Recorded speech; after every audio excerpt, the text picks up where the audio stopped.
आज की इस वीडियो में हम लोग पढ़ेंगे अध्याय 2 बहुपद। बहुपद को अंग्रेजी में कहते हैं पॉलिनोमियल्स। ठीक है, तो बहुपद को पढ़ने से पहले हम लोग बहुपद के बारे में जानेंगे कि क्या होता है। तो बहुपद जो होता है वो चर और अचर राशियों के जोड़, गुणा, भाग, घटाव जैसी संक्रियाओं को मिला करके बहुपद बनता है। ठीक, जैसा कि बहुपद शब्द से ही स्पष्ट है कि एक से अधिक पद। ठीक है, जिसमें जैसे हम एक एग्जांपल ले लेते हैं ax प्लस बी, तो ये एक पद हो गया, ये दूसरा पद हो गया। ठीक, अगर मान लीजिए यही होता ax स्क्वायर bx प्लस सी, तब एक पद ये हो गया, दूसरा पद ये हो गया और तीसरा पद ये हो गया। ठीक, तो एक से अधिक पद जहाँ होते हैं उसे हम क्या कहते हैं? बहुपद कहते हैं। अब बहुपद में दो चीज़ें होती हैं, एक होता है चर राशि और एक होता है अचर राशि। ये जो आपको दिख रहा है ए बी सी, ठीक है, ये आपका होता है अचर राशि, वेरिएबल्स, कांस्टेंट जिसको कहते हैं। ठीक, और ये होता है आपका चर राशि, इसे कहते हैं चर और इसे कहते हैं अचर। अचर का मतलब होता है जो स्थिर हो, जिसका मान बदले ना। ठीक, वास्तव में ये तो हमने एक उदाहरण दिया है। अगर यहाँ पर आप देखेंगे तो ए भी क्या है? चर राशि है। इसको हम दूसरे एग्जाम्पल से अगर समझें तो हमें लगता है आप लोग और बेहतर समझेंगे। यहाँ पर देखिए, ये जो गिनती आपको दिख रही है 2 3 4, ये है अचर। अचर का मतलब स्थिर, जो बदले ना, जिसका मान कभी बदले ना। इसको क्या कहते हैं? कांस्टेंट कहते हैं। ठीक, इंग्लिश में। और ये जो x दिख रहा है आपको, ये क्या है? चर राशि है। चर राशि मतलब जो चलायमान हो, बदलता रहे। अब यहाँ पर x का मान कुछ भी हो सकता है, 0 भी हो सकता है, 1 भी हो सकता है, 2 भी हो सकता है, 3 भी हो सकता है, 4 भी हो सकता है।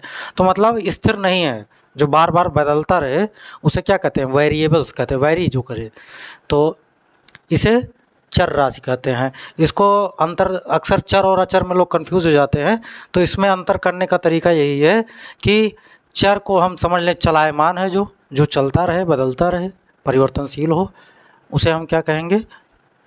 चर राशि कहेंगे। जैसे एक्स स्क्वायर, क्यों? क्योंकि x का मान कुछ भी हो सकता है।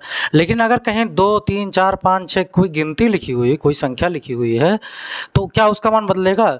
दो अगर है, 2 अंक है, तो अंक 2 का वैल्यू प्रत्येक जगह पे वही रहेगा।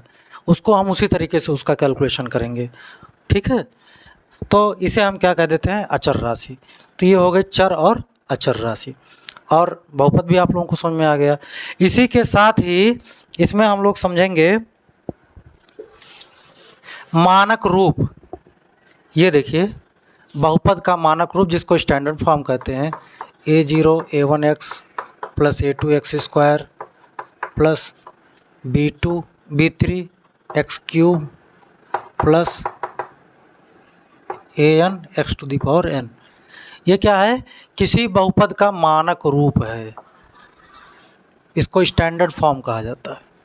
ठीक, स्टैंडर्ड फॉर्म ये एक प्रकार से बहुपद का रूप है। अब स्टैंडर्ड फॉर्म क्या होता है? जब कोई बहुपद हमें दिया रहे, ठीक है, तो उसकी जो x की घात होता है, उसी x का तात्पर्य है कि वो y भी हो सकता है, t भी हो सकता है। कुल मिला के यहाँ पर सही शब्द क्या होगा? चर राशि। अगर चर राशि कोई दी गई है तो उसकी घातों के घटते या बढ़ते क्रम में लिख दें, यानी या तो उसे आरोही क्रम में लिख दिया जाए या तो उसे अवरोही क्रम में लिख दिया जाए, तो वही उसका मानक रूप हो जाएगा। जैसे उदाहरण के तौर पे अगर हम समझें, मान लीजिए दिया गया 3x plus 4x square plus 5, तो अब या तो इसको क्या लिख दें? 5 plus 3x plus 4x square लिख दें, यानी ये क्या हो गया? घातों के बढ़ते हुए, यहाँ पे x की घात 0 है, कुछ नहीं मतलब x की घात 0, क्योंकि x की घात 0, किसी की घात अगर 0 हो तो उसका मान 1 होता है। तो ये क्या हो गया आपका? ये हो गया घात 0 हो गया, एक घात 1 हो गया, एक घात 2 हो गया। ठीक है, तो ये क्या दिखा आपको? घातों का बढ़ता हुआ क्रम दिख गया, यानी आरोही क्रम। अगर हम इसी को उल्टा करके लिख दें 4x square plus 3x plus 5, तो ये क्या हो गया, ये घातों का घटता हुआ क्रम हो गया, अवरोही क्रम हो गया। तो ये दोनों क्या है, बहुपद के स्टैंडर्ड फॉर्म है ना, पॉलिनोमियल्स के स्टैंडर्ड फॉर्म है, बहुपद का मानक रूप जिसको कहते हैं। इसी के साथ हम लोग बहुपद की घात भी पढ़ लेते हैं, क्योंकि हमें अभी पढ़ना है। और बहुपद की घात पढ़ने से पहले हम लोग बहुपद के प्रकार भी जान लें। तो बहुपद के प्रकार बहुपद के घात के आधार पर ही निर्धारित होता है। जैसे मान लीजिए कोई बहुपद है ax प्लस बी, ठीक है, तो इसे हम क्या कहेंगे, गिनती में लें जिससे आप लोग कंफ्यूज ना हो, ठीक है। इसे हम कहेंगे रैखिक बहुपद। जहाँ पर x की घात 1 होगा उसे हम रैखिक बहुपद कहेंगे।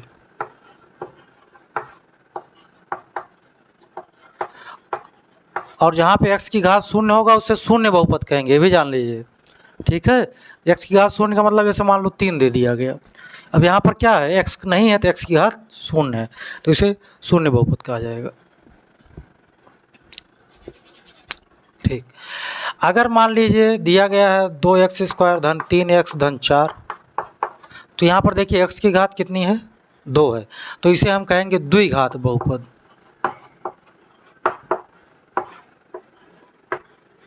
मतलब किसी बहुपद में x की जो अधिकतम घात होगी वह उतने घात का बहुपद कहलाएगा।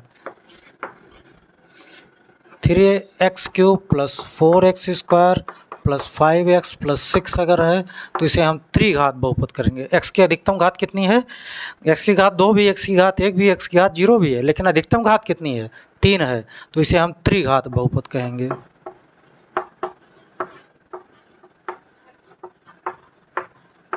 ठीक। अब देखिए अगर 5x की घात 4 plus 6x cube plus 4x square plus 7x plus 4 इस तरीके से दिया हो सकता है बीच में 1 2 बहुपद ना भी दिया गया हो सकता है 4x स्क्वायर 7x ना दे, 6x क्यूब के बाद डायरेक्ट 4 दे दी, तो भी हम इसको जो x की अधिकतम घात होगी उतने घात का बहुपद हम कहेंगे। तो इसको क्या कहेंगे, चतुर्थ घात बहुपद कहेंगे।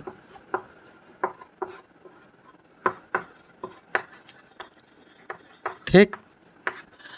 अब अगर किसी बहुपद की घात पूछा जाता है, कभी कोई प्रश्न पूछ लेता है बताइए दिए गए बहुपद की घात बताइए क्या होगी, तो दिए गए बहुपद की घात जो उस बहुपद की अधिकतम घात होगी, उस बहुपद में जो चर राशि का अधिकतम घात होगा वही बहुपद की घात होगी। जैसे इसमें चर राशि x है और x की अधिकतम घात कितनी है, 2 है, तो ये द्विघात बहुपद हो गया, त्रिघात बहुपद हो गया। यानी इस बहुपद की घात कितनी है, 3 है, इस बहुपद की घात 4 है। अगर यहीं दे दिया गया होता आपको x की घात 6 धन 5, तब बहुपद का घात कितना हो गया, 6 हो गया। ठीक। मतलब कहने का मतलब है चर राशि का घात जितना ज़्यादा होगा अधिकतम घात जो होगी वही उस बहुपद का घात होगा। इसके बाद 2.1 का पहला प्रश्न देखेंगे हम लोग। दिया गया है निम्नलिखित व्यंजकों में कौन कौन एक चर में बहुपद हैं और कौन कौन नहीं है, कारण के साथ अपने उत्तर दीजिए। तो आपको बताना है कि इसमें से कौन कौन सा बहुपद ऐसा है जो एक चर में है और कौन सा नहीं है, उसको कारण सहित हमें उत्तर देना है। तो देखिए यहाँ पर देखिए ये क्या है, एक चर में है ना, एक ही चर है, x ही एक चर है, यानी ये एक चर वाला बहुपद है। ये क्या है, एक चर वाला बहुपद है। यहाँ पर देखिए ये क्या है, एक चर वाला बहुपद है, क्योंकि यहाँ पर सिर्फ क्या है, यहाँ पर सिर्फ एक चर x था, यहाँ पर एक चर y है। घात पे मत जाइएगा कि इसकी घात तो 2 है, इसकी घात भी 2 है, हम सिर्फ यहाँ पर कितने चर हैं उसको गिनना है। जैसे x है, y है, t है, z है, इस तरीके के हमको चर को फाइंड आउट करना है। तो यहाँ पर देखिए x क्या है, केवल एक ही चर था तो ये एक चर वाला हो गया। यहाँ पर केवल एक ही चर है y, तो ये भी एक चर वाला हो गया। यहाँ पर आइए तो ये देखिए इसमें क्या है, √t दे दिया है, t की पावर 1/2 है, और इसलिए ये बहुपद होगा ही नहीं, ये बहुपद नहीं है। क्यों, क्योंकि चर की घात जो है पूर्णांक नहीं है। अगर किसी बहुपद में चर का घात पूर्णांक संख्या नहीं होगा तो वह जो है बहुपद होगा ही नहीं। ठीक, अगर इसकी बात कर लें तो देखिए यहाँ पर y की पावर 1 आ जाएगा और यहाँ पे y की पावर -1 आ जाएगा। ठीक है, तो इसलिए ये भी क्या हो जाएगा, बहुपद नहीं होगा। ठीक है ना, क्योंकि इसकी शर्त होती है कि जो y की घात होगी वो ऋणेतर पूर्णांक होना चाहिए, यानी ऋण से इतर, यानी कि धनात्मक पूर्णांक हो, तो इसलिए ये भी बहुपद नहीं होगा। अब यहाँ पर बात कर लेते हैं, तो यहाँ पर देखिए ये 3 चर वाले बहुपद हैं, क्योंकि एक चर x है, दूसरा y है, तीसरा t है, तो ये क्या है, एक चर वाला ना होकर के 3 चर वाले बहुपद है ये।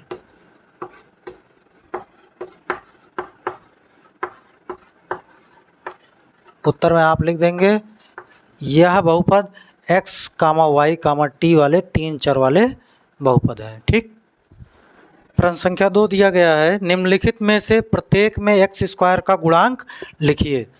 ठीक है, इसमें से प्रत्येक में x² का गुणांक लिखना है। देखिए कैसे करते हैं। पहले इसमें हम लोग इस तरीके से समझते हैं, जैसे मान लीजिए कहीं लिखा है 3x², तो इसका मतलब हो गया 3 गुणे x², तो x² का जो गुणांक होगा वो क्या हो जाएगा, 3 हो जाएगा, यानी कि इसमें किस अंक से गुणा हुआ है, 3 से, तो इसका x² का गुणांक क्या हो गया, 3।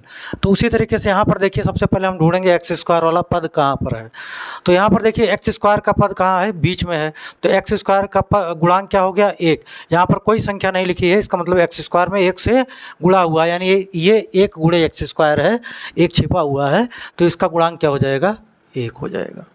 इसी प्रकार से यहाँ पर देखिए x² का गुणांक, तो यहाँ पर x² का गुणांक देखिए छिपा हुआ है, 1 तो है, लेकिन यहाँ पर तो धन 1 था, यहाँ पर ऋण 1 है, तो चिन्ह सहित हम लोग लिखेंगे यहाँ पर x² का गुणांक क्या हो जाएगा, ऋण 1 हो जाएगा। यहाँ पर देखिए x² वाला पद यहाँ पर है, तो x² का गुणांक क्या हो जाएगा, धन के साथ है π/2, धन लिखने की आवश्यकता नहीं होती, आप सीधे इसका गुणांक लिख दीजिए π/2। यहाँ पर देखिए चौथे वाले में x² वाला पद है ही नहीं, इसका मतलब यहाँ पर कोई पद कुछ इस तरीके से आप इमेजिन कर सकते हैं, 0 × x²।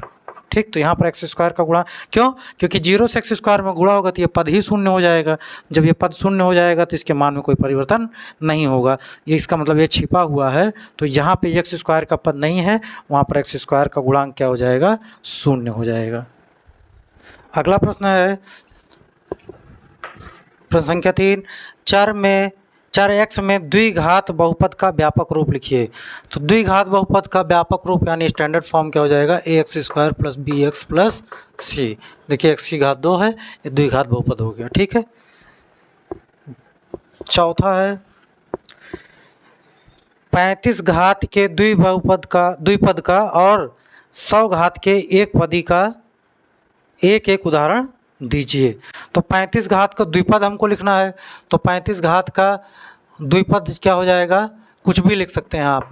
मान लीजिए यहाँ पर सिर्फ इसी से मतलब है कि जो चर राशि है उसकी अधिकतम घात 35 हो। ठीक, और द्विपद चाहिए, तो द्विपद में आप यहाँ पर मान लीजिए कुछ भी मान ले सकते हैं, मान लीजिए हम यहाँ पे 5 ले लेते हैं, तो ये देखिए 2 पद हो गए और कितने घात वाले, 35 घात वाले। अब इसमें कहा है कि 100 घात वाले एक पद लिखिए ना, तो 100 घात वाले तो लिख दीजिए, कुछ भी मान लीजिए आप, मान लीजिए 7x⁴, ये क्या हो गया, एक पद हो गया 100 घात वाला। ठीक, इसके बाद 5वां है प्रत्येक बहुपदों में से प्रत्येक बहुपद की घात लिखिए। दिया गया है 5x³ + 4x² + 7x, तो यहाँ पे बहुपद की घात क्या हो जाएगा,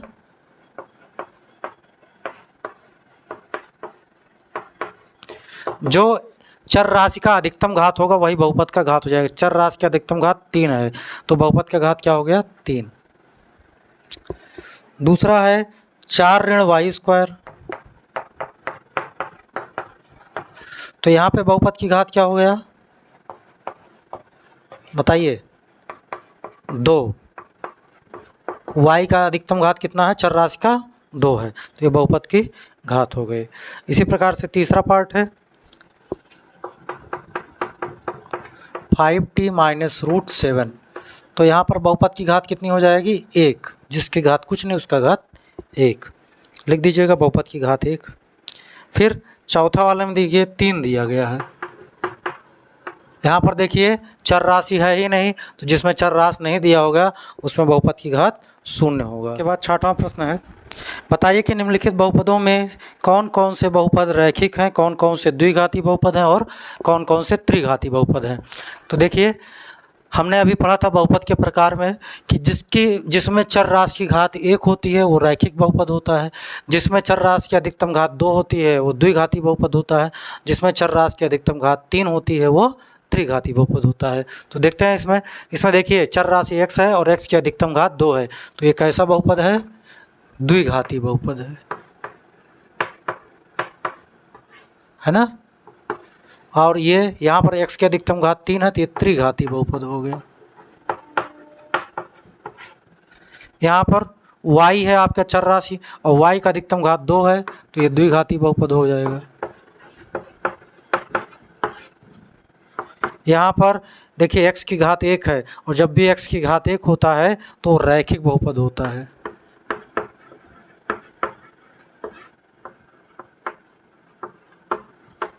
बहुपद शब्द आप सब में जोड़ सकते हैं। यहाँ पर देखिए 3t है, तो t की अधिकतम घात कितनी है, 1, तो ये भी रैखिक बहुपद हो गया, क्योंकि t आपका चर राशि है और चर राशि की अधिकतम घात अगर, यहाँ पर देखिए r की अधिकतम घात 2 है, r आपका चर राशि है और चर राशि की अधिकतम घात 2 है, इसलिए द्विघाती बहुपद हो गया। यहाँ पर चर राशि की अधिकतम घात 3 है, ये त्रिघाती बहुपद हो गया।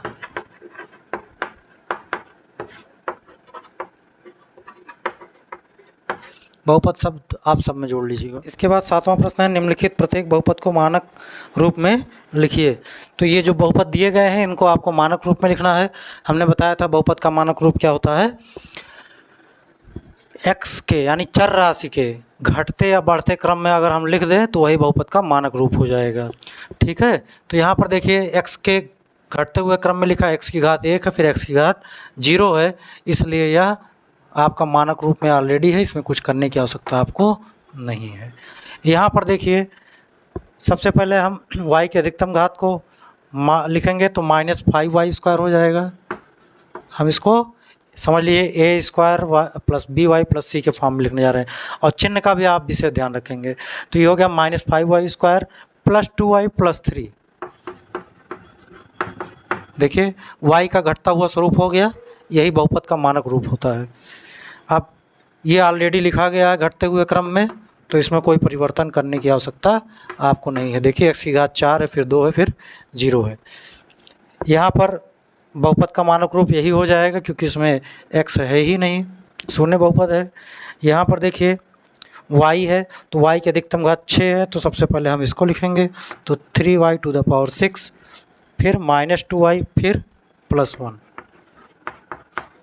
तो इस तरीके से आप लोगों की प्रश्नावली 2.1 समाप्त हुई। अगले वीडियो में हम लोग प्रश्नावली 2.2 देखेंगे। धन्यवाद।